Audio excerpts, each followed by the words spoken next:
Hello, and welcome to Rethinking Our History, where we seek to shed a light on events that have been forgotten and covered up, and to make us all question how much do we really know about our history? I'm Felicia. And I'm Ian, and we are here to reveal all the sordid details of history that have been swept under the rug. Get ready to get angry, be curious, and maybe have a laugh or two as we rethink our history.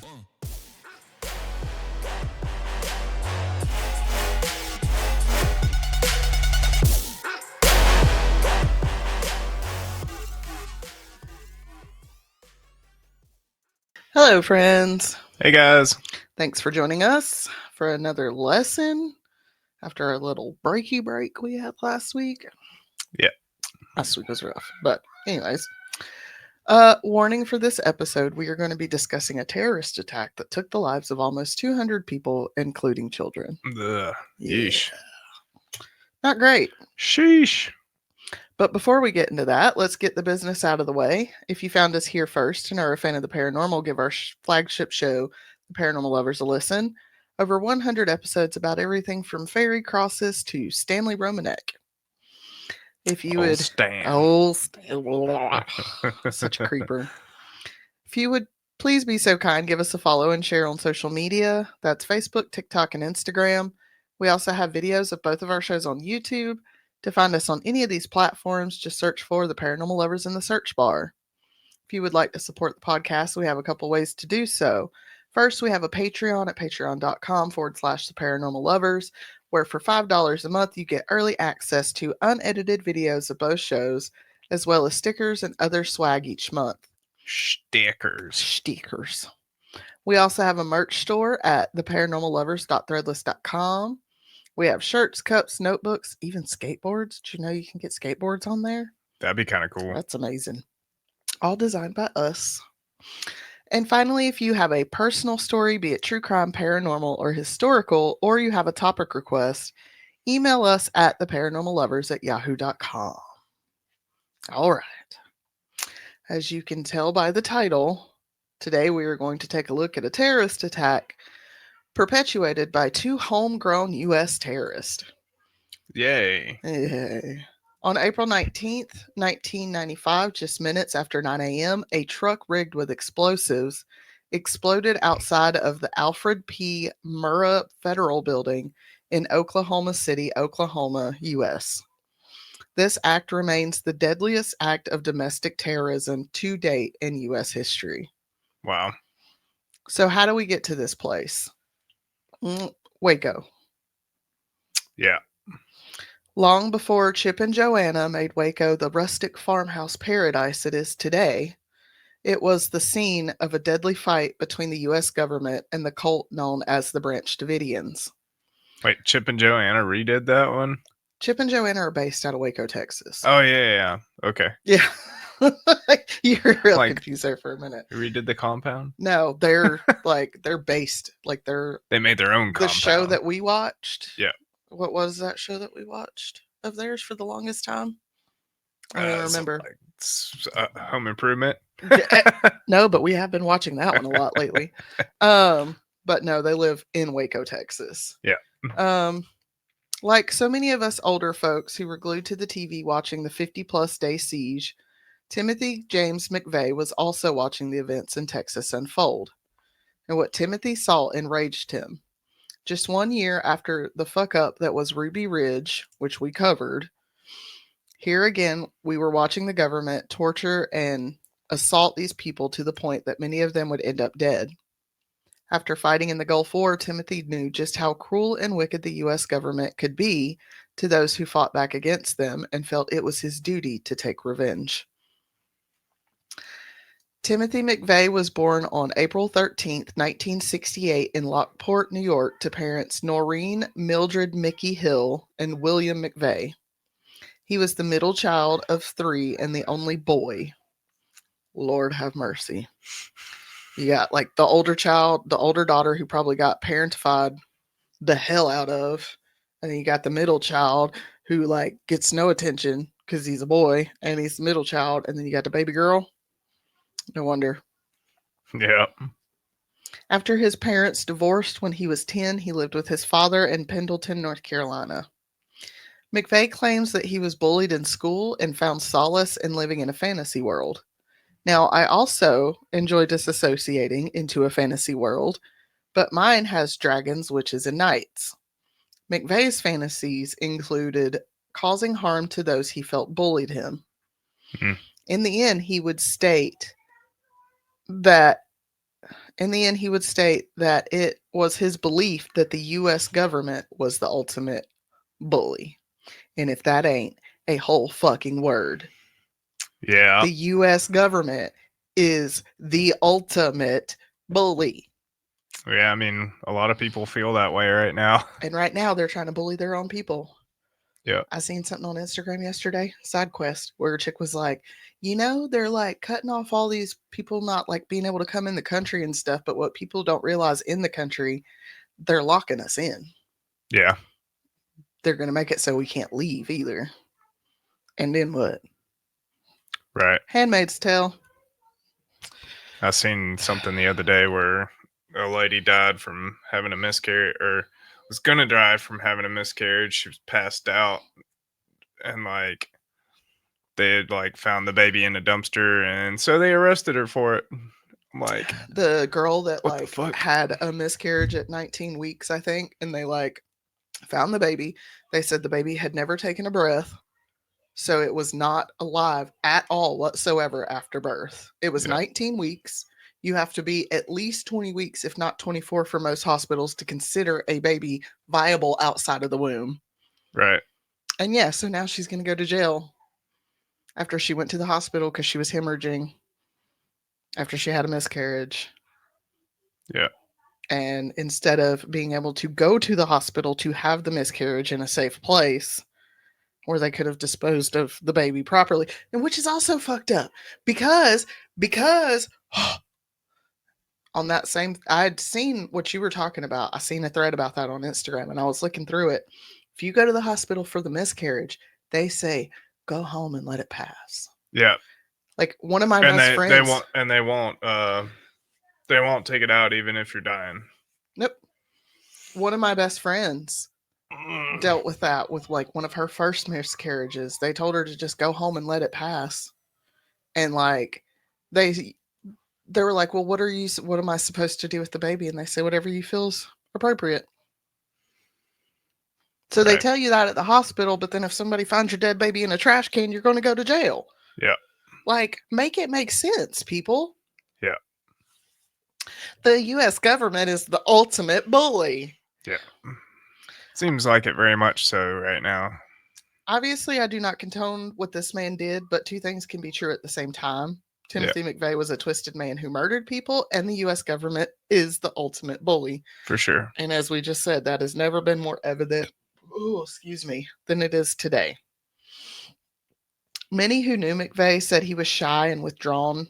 He was a shy and withdrawn child, while some say he was outgoing and playful when he was young, but became more withdrawn during his adolescence. He only had one girlfriend growing up because, as he told reporters, he had no idea how to impress a girl. But during this time, he found he had a natural talent for working with computers.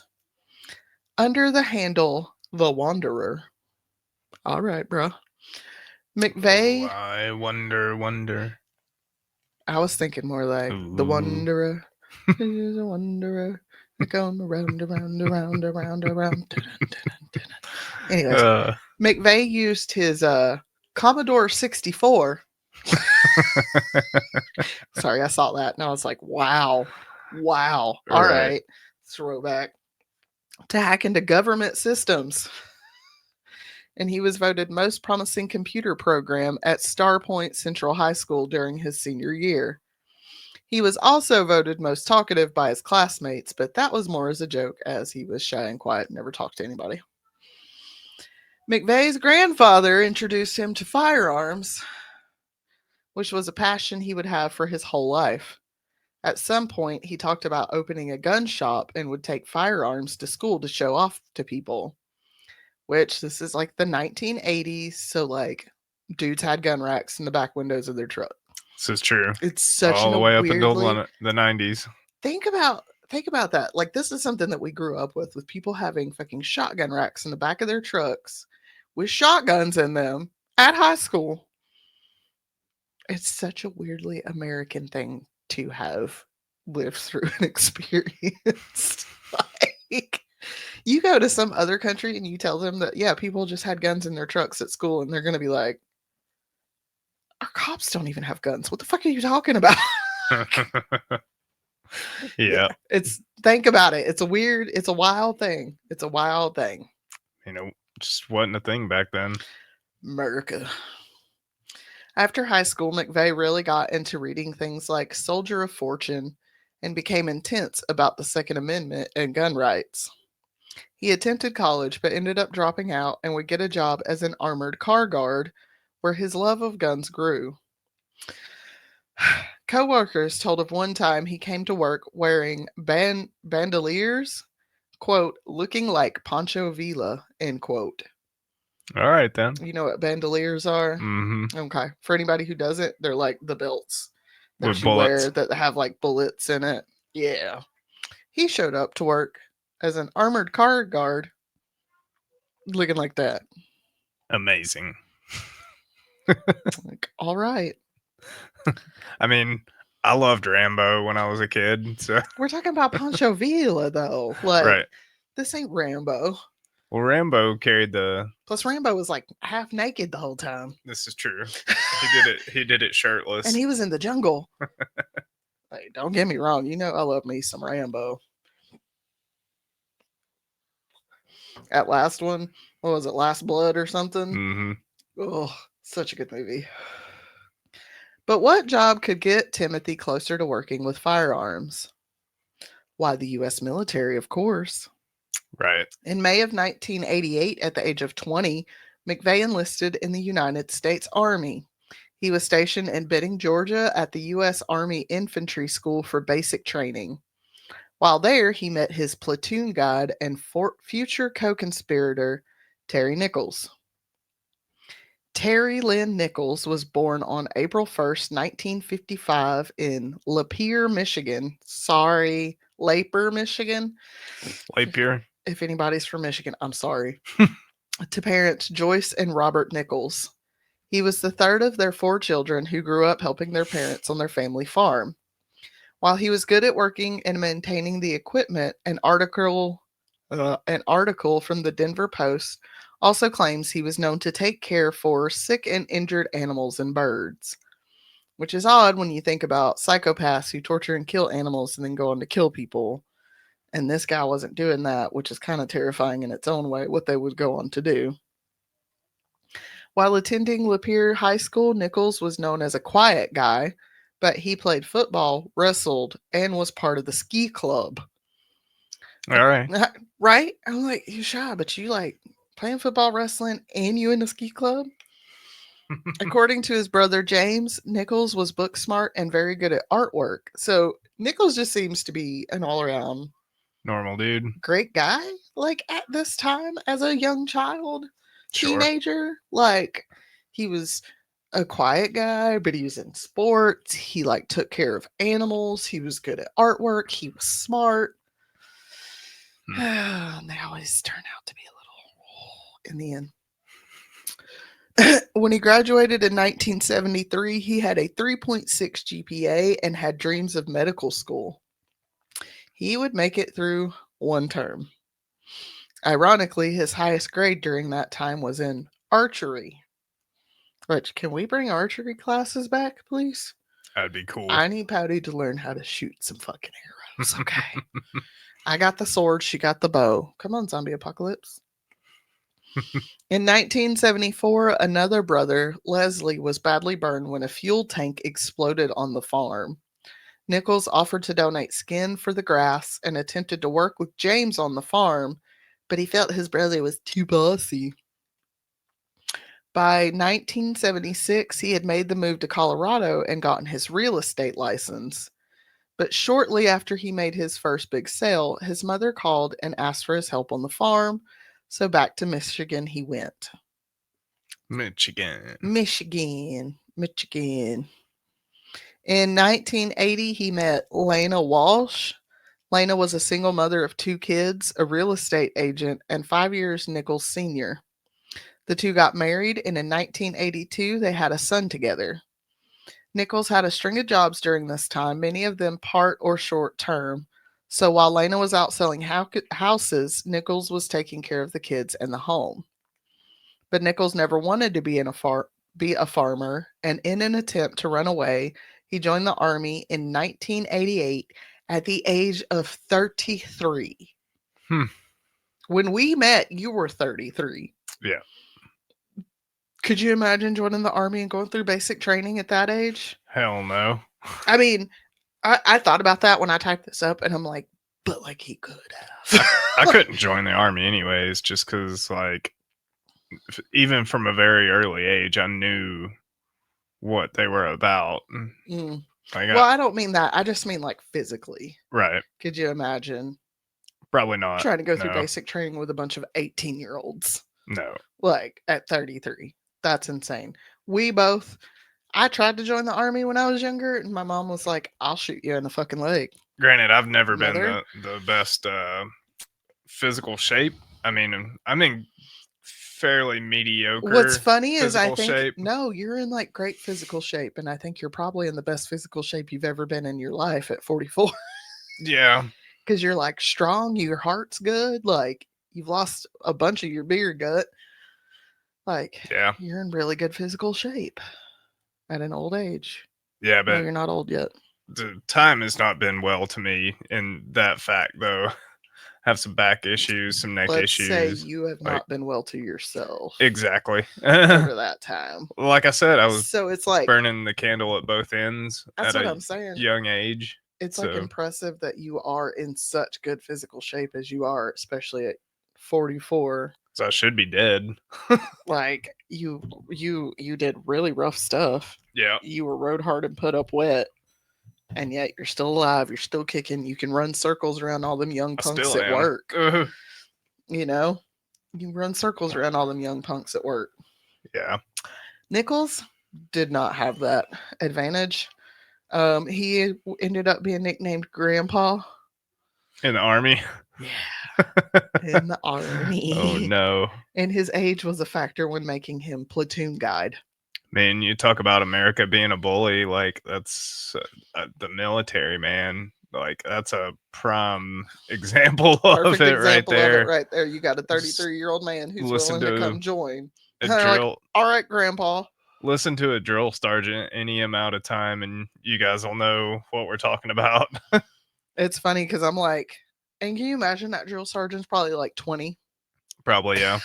He's screaming in his Screaming face, at a 30-year-old. calling him Grandpa. Get up, Grandpa. Let's go. You too old to be here. You maggot. Get up. Oh Lord. This is when he met McVeigh, and the two became fast friends. They had both grown up in rural white areas, both had similar political views, interest in guns and the survivalist movement. Both had attempted college and dropped out, and both came from divorced parents. Hmm. Later, the two would be stationed at Fort Riley in Kansas, where they met another future accomplice, Michael Fortier. Carry on my wayward son.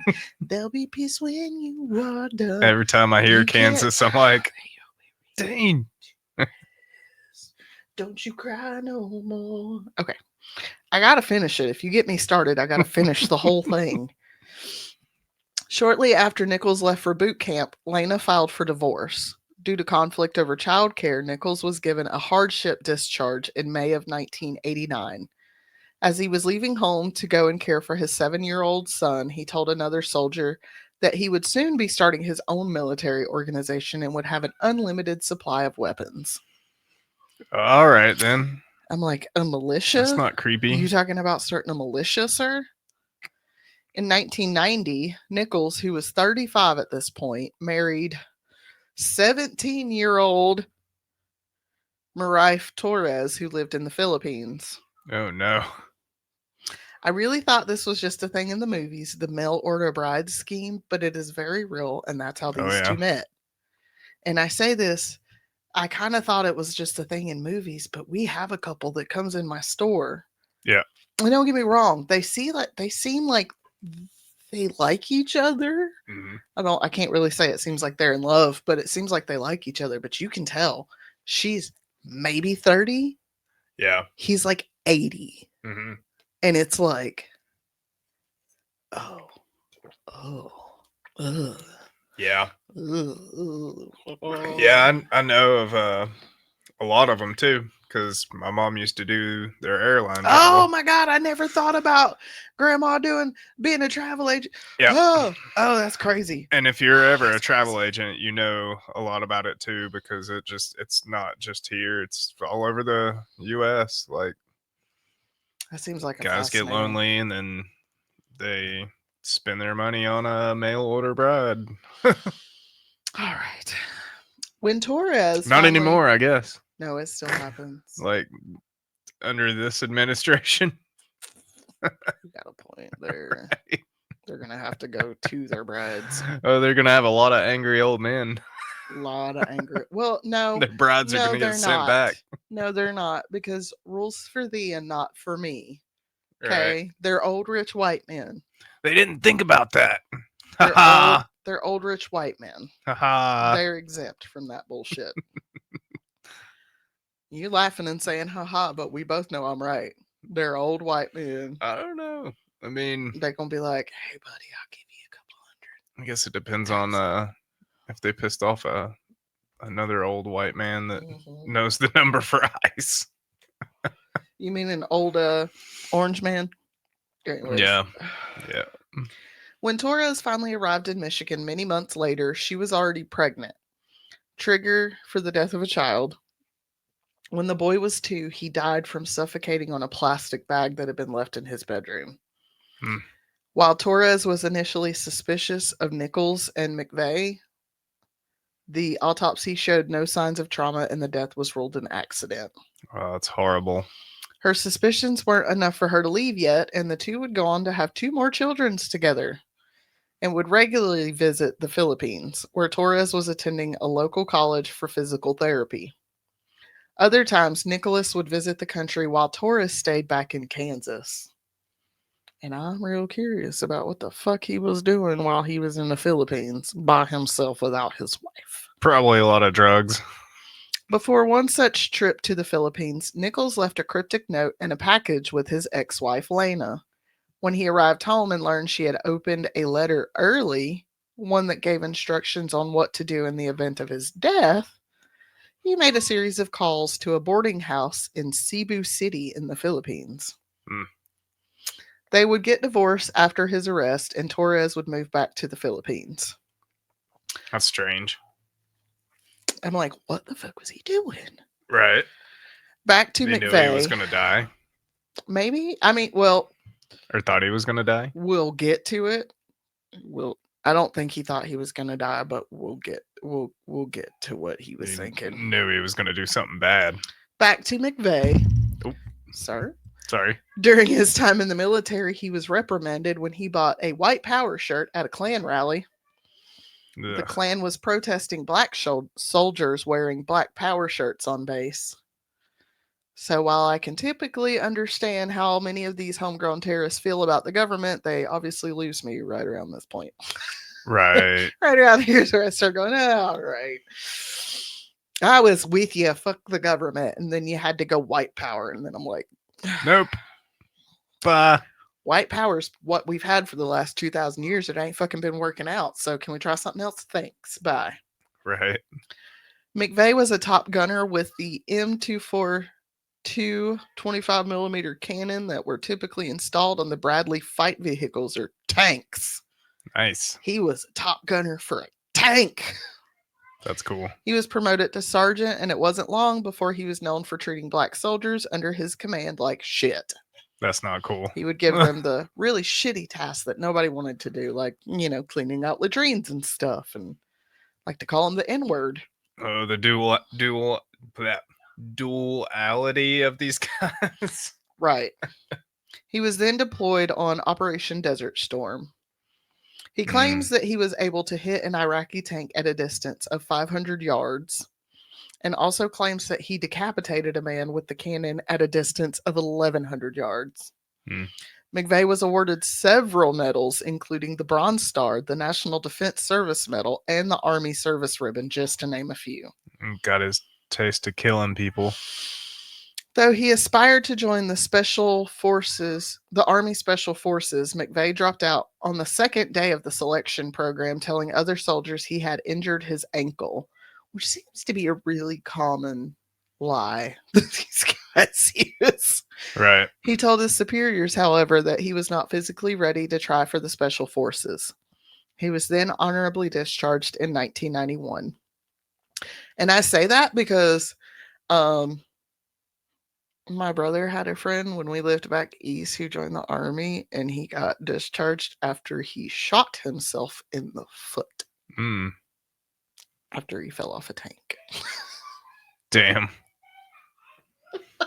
It's gotta suck. What's wrong with y'all's feet? Why y'all like shooting yourselves and hurting your ankles and stuff? Well, I mean, you're running around with a loaded gun, so it's like I mean, come on. if you like fall. I'm pretty sure he did it on purpose. But If you fall and you got your M16 in your hand with your finger on the trigger, I mean, that's why you're not supposed to have your finger on the trigger. not supposed to. From here, Nichols and McVeigh set out to sell military surplus at gun shows. Also funny. Sorry, side note. There was a thing on Facebook the other day, I think, where there was a suspicious package in Clyde, and they had to get like. You know what I just realized? The dongle. Oh no. Oh no. Oh no. Hopefully it didn't. Sorry if it's been echoing for the last. Sorry if you got echo. We've been recording. There was like a suspicious something in Clyde, and they had to get like hazmat or somebody out to come get it, and it was like cleared up really quick. But in the comments, Old Grouch said it wasn't us. That's funny. Damn it. For anybody who doesn't know, the little town next to us, Clyde, there's a military surplus store called Old Grouch's. Yeah. And it's been they've there been there forever. Forever. I've lived here ever since since I remember. 1997, and it's been there at least since then. So it's been there since I was like 3, because I remember like my grandparents showing it to me and setting me on the seat. And yeah. Are they the ones with the gun? Huh? Are they the ones that have the big gun? Or is that the gun store? Like the artillery gun that sits out there in the parking lot? Yeah, I'm pretty sure it's Old Grouch's. Okay.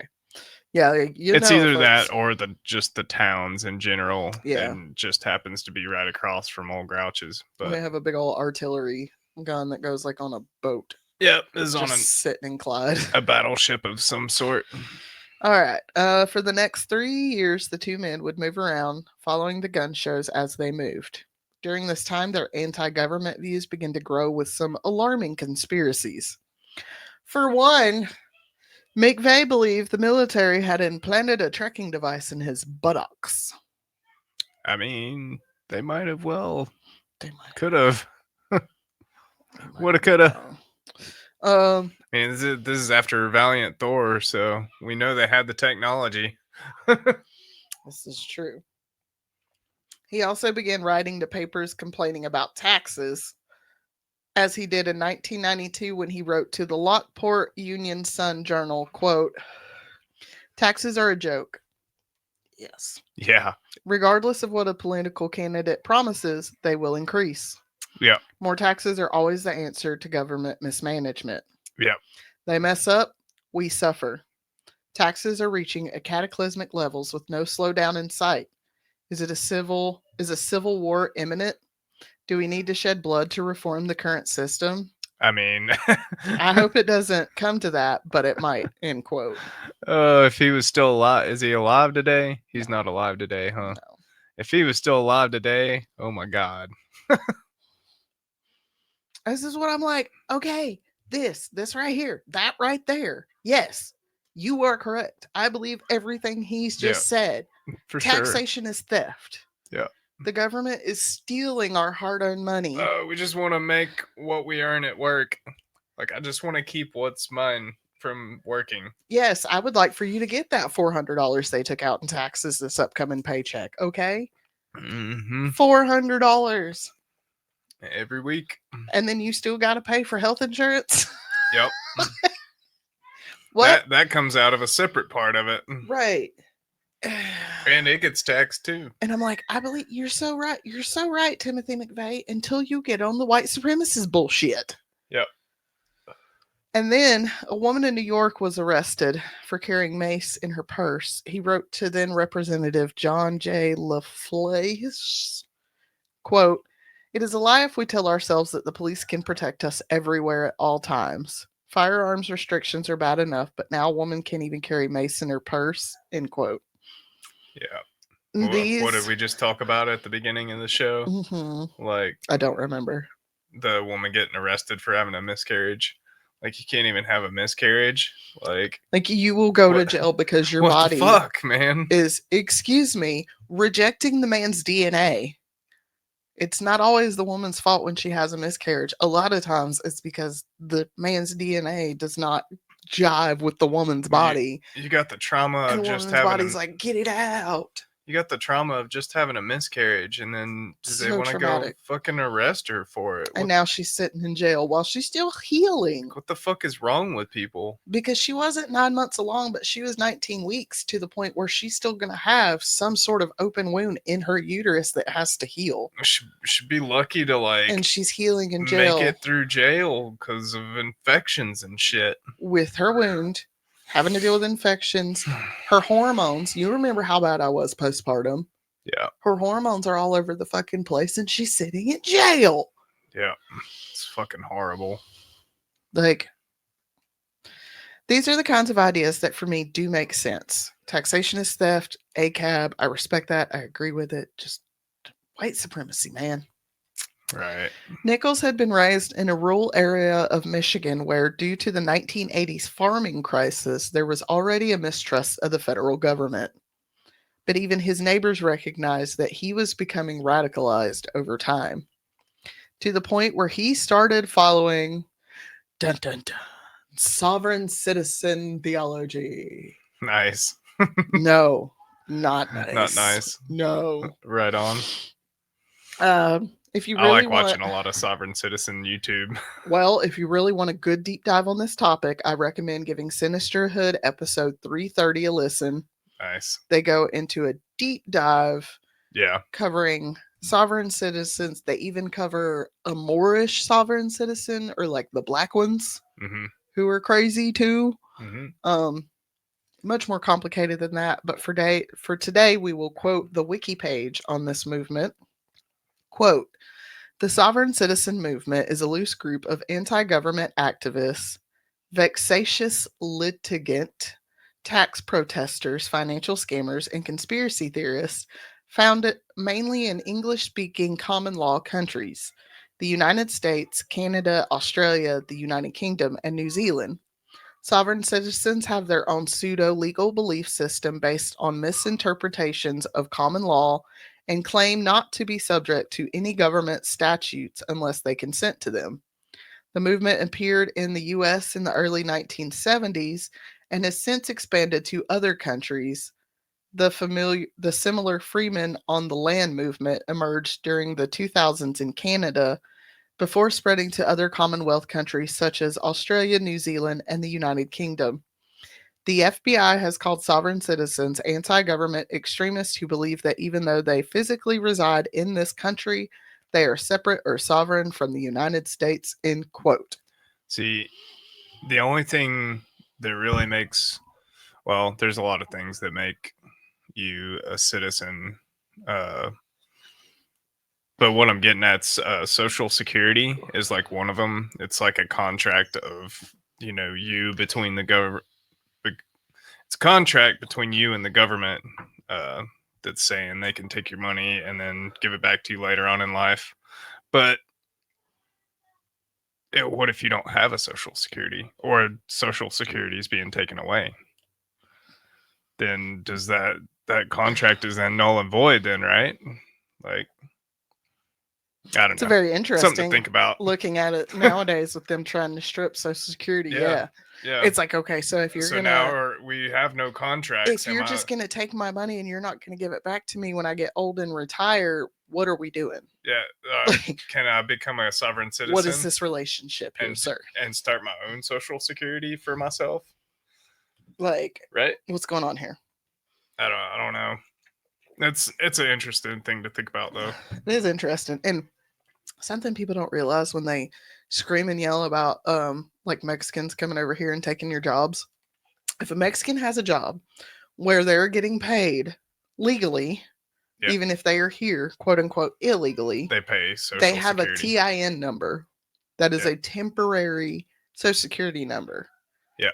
They pay out Social Security when they get taxed. Yeah. They do not get a fucking dime of that back because they No. are not a citizen. No.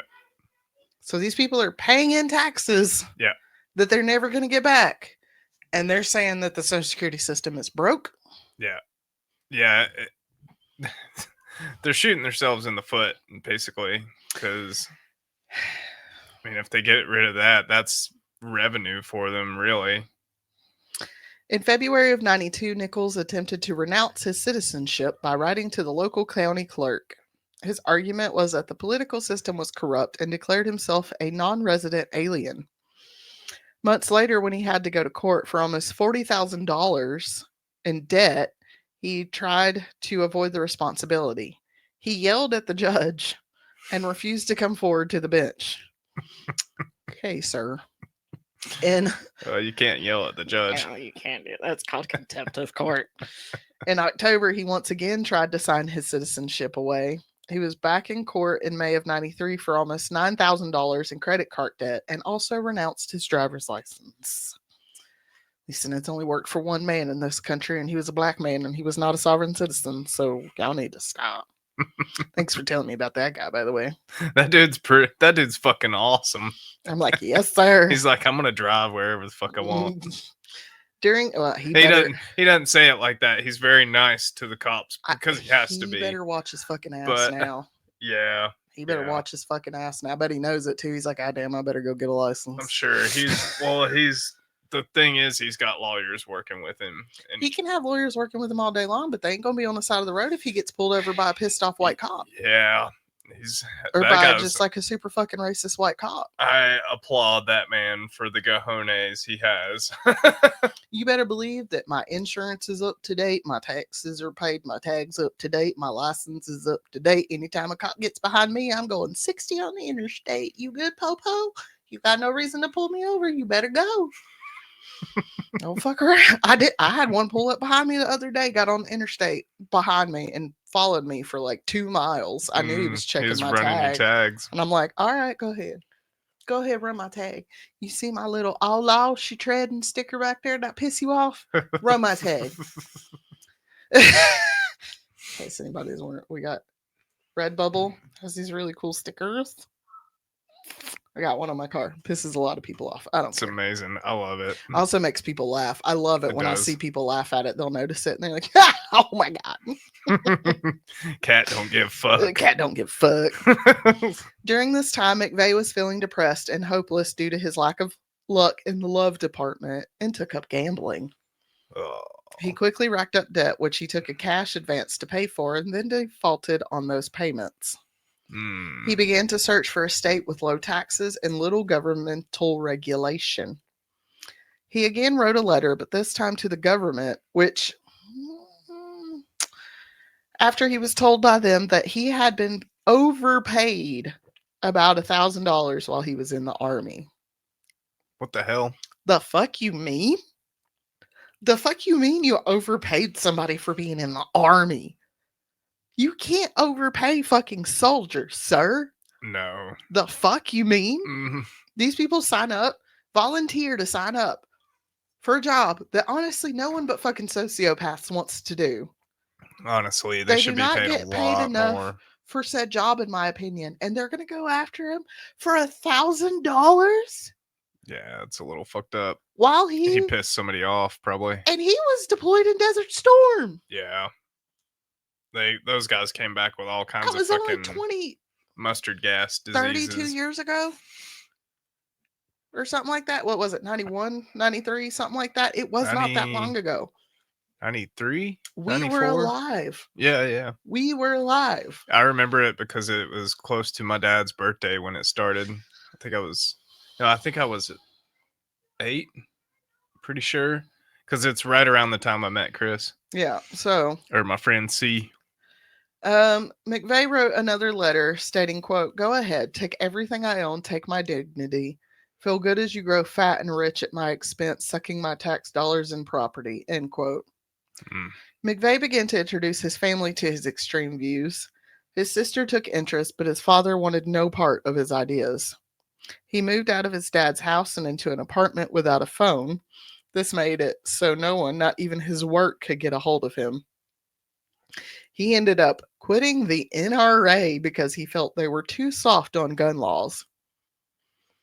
Which, like, excuse me, sir, the only time the NRA's ever actually fucking backed a gun law was when black people were involved. So, Yeah. okay.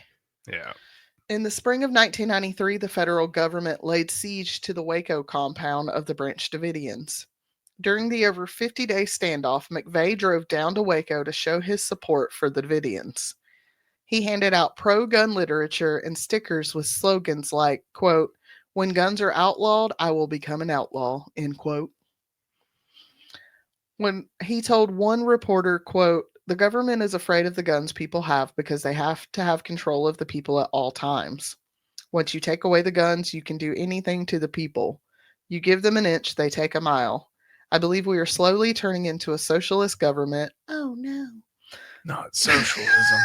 The government is continually growing bigger and more powerful, and the people need to prepare to defend themselves against government control, end quote. Which, like, okay, in 1993, sounds real great. Sounds real great. 2025, they got the technology. They don't give a fuck. It does not matter how many goddamn firearms you have in your house. No. If the government wants you dead, they can have a drone drop a fucking bomb on your house in Yeah. 5 minutes, and there ain't a goddamn thing you can do about it. So go off about how you're going to fight the government. Side note, I just discovered a picture in Newsweek of a Jeffrey Epstein doll Oh, that's fucking creepy. with a Timothy McVeigh doll as well. Like That's the little fucking action creepy. figure. That's fucking creepy. It's fucked up, man. On April 19th, 1993, McVeigh drove to Nichols' home in Michigan where they watched footage of the siege. As they were watching the news, the Nichols brothers were also teaching McVeigh how to make explosives out of household chemicals. Anarchist cookbook. Woo! Whee! Somebody the other day on Instagram was like, "Leftists are turning into anarchists." And I'm like, oh no, really? Oh no, how so sad. Sorry. So sorry. Sorry. Dude, one of the ladies that I work with is from Minnesota. Oh, I love her so much. I'm always like, well, hello there. I love her. She's such a sweetheart. Anyways, when the compound caught fire, McVeigh and Nichols were so angry they decided it was time to plan an attack against the U.S. government. McVeigh's main reasoning was the use of CS gas on women and children. Regardless of what they were saying on the television, McVeigh had been exposed to the chemical during his time in the military and had firsthand experience with its effects. Desert Storm. While enraged and radicalized, the two men spent the next 5 months traveling to gun shows. While at the shows, McVeigh handed out cards with the name and address of Lon. I'm sorry, Lon, I fucked your name up on the Ruby Ridge episode too. Horichi? Lon Horichi, the FBI sniper that shot Randy Weaver's wife on Ruby Ridge. Oh, he was doxing him. Quote, in the hope that somebody in the Patriot movement would assassinate the sharpshooter, end quote. He also took to sending Lon hate mail suggesting that what goes around comes around. At one point, he was even tempted to stop the bombing plan to target Agent Lon or his family. Really fucking hated that guy, which, admittedly, Lon really fucked up on Ruby Ridge, shooting a woman while she was holding an infant in her arms. Yeah, it's pretty horrible. He began selling ATF hats with bullet holes riddled in them and a flare gun he claimed could take down a helicopter. He also began making videos critiquing the government's actions at Waco and handing out pamphlets with titles such as, quote, Open Warfare Against American People and Waco Shootout Evokes Memories of Warsaw 43, end quote. Hmm. He then began to change his answering machine messages to various quotes from Patrick Henry, such as, quote, Give me liberty or give me death, end quote. Wait, what happened in Warsaw? I have no Was idea. that the beginning of what, World War II, maybe? I don't know. Hang on, let's find out.